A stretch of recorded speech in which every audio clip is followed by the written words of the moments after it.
हिमालय के एक छोटे से गांव देवकुंड में 50 सालों से एक काली घंटी लटकी हुई थी, जिसे कोई छूने की हिम्मत नहीं करता था। गांव वालों का मानना था कि जिसने भी उस घंटी को बजाया, मौत उसके घर लौटकर ज़रूर आती है। एक दिन 24 साल का फोटोग्राफर आरव अपने दादा दादी से मिलने देवकुंड आया। एक रात उसने अपनी दादी को एक पुरानी तस्वीर देखकर रोते हुए पाया। तस्वीर में एक छोटी सी लड़की थी, उसकी बुआ निशा, जिसे उसने कभी नहीं देखा था। जब आरव ने पूछा तो दादी ने कांपती हुई आवाज़ में कहा, उस काली घंटी ने उसे हमसे छीन लिया। अगले दिन आरव उस पुराने मंदिर के पास पहुंच गया जहां वो घंटी लटकी थी। तभी एक बूढ़ी औरत ने उसे रोका और चेतावनी दी, बेटा वापस चले जाओ, जिसको ये घंटी बुलाती है वो कभी बचता नहीं। उस रात आरव अपने कैमरे में खींची हुई तस्वीरें देख रहा था। अचानक उसकी नज़र एक तस्वीर पर ठहर गई। उस काली घंटी के ठीक बगल में एक धुंधली सी काली परछाई थी। वो अभी ये सब सोच ही रहा था कि अचानक कमरे की खिड़की अपने आप खुल गई और दूर से घंटी की एक धीमी आवाज़ आई, टन। सच जानने की बेचैनी में आरव अगले दिन गांव के पुजारी के पास पहुंचा। पुजारी ने एक पुराना राज खोला। उन्होंने बताया कि 50 साल पहले गांव में एक भयानक बीमारी फैली थी।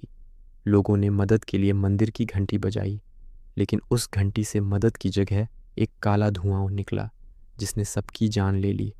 तब से वो घंटी श्रापित हो गई। उस शाम आरव फिर से मंदिर पहुंचा। अचानक तेज़ हवा चलने लगी।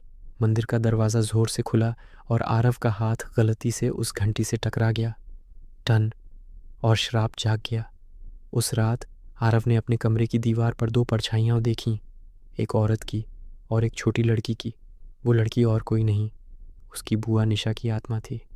निशा ने कहा, इस घंटी में कई आत्माएं कैद हैं। तुमने इसे बजाकर काले साधु को जगा दिया है और अब वो तुम्हें लेने आएगा। तभी कमरे में काला धुआं भरने लगा और उसमें से एक डरावना साया उभरा। लाल आंखें, लंबा काला शरीर। वो काला साधु था। वो गरजा, घंटी बजाने वाला, मुझसे भाग नहीं सकता। आरव अपनी जान बचाने के लिए तेज़ बारिश में मंदिर की ओर भागा। काला साधु उसके पीछे था। मंदिर पहुंचकर आरव ने अपनी पूरी ताकत से आखिरी बार घंटी बजाई। टन, आवाज़ सुनते ही साधु दर्द से चीख उठा। तभी सुबह की पहली किरण मंदिर में आई। आरव ने एक बड़ा सा पत्थर उठाया और घंटी पर दे मारा। घंटी टूटते ही साधु राख बनकर हवा में उड़ गया और निशा की आत्मा आज़ाद हो गई। 50 साल पुराना श्राप आखिरकार ख़त्म हो गया। अगले दिन आरव उस पुराने मंदिर के पास पहुंच गया जहां वो घंटी लटकी थी। तभी एक बूढ़ी औरत ने उसे रोका और चेतावनी दी, बेटा वापस चले जाओ, जिसको ये घंटी बुलाती है वो कभी बचता नहीं। सच जानने की बेचैनी में आरव अगले दिन गांव के पुजारी के पास पहुंचा। पुजारी ने एक पुराना राज खोला। उन्होंने बताया कि 50 साल पहले गांव में एक भयानक बीमारी फैली थी। लोगों ने मदद के लिए मंदिर की घंटी बजाई, लेकिन उस घंटी से मदद की जगह एक काला धुआं निकला, जिसने सबकी जान ले ली।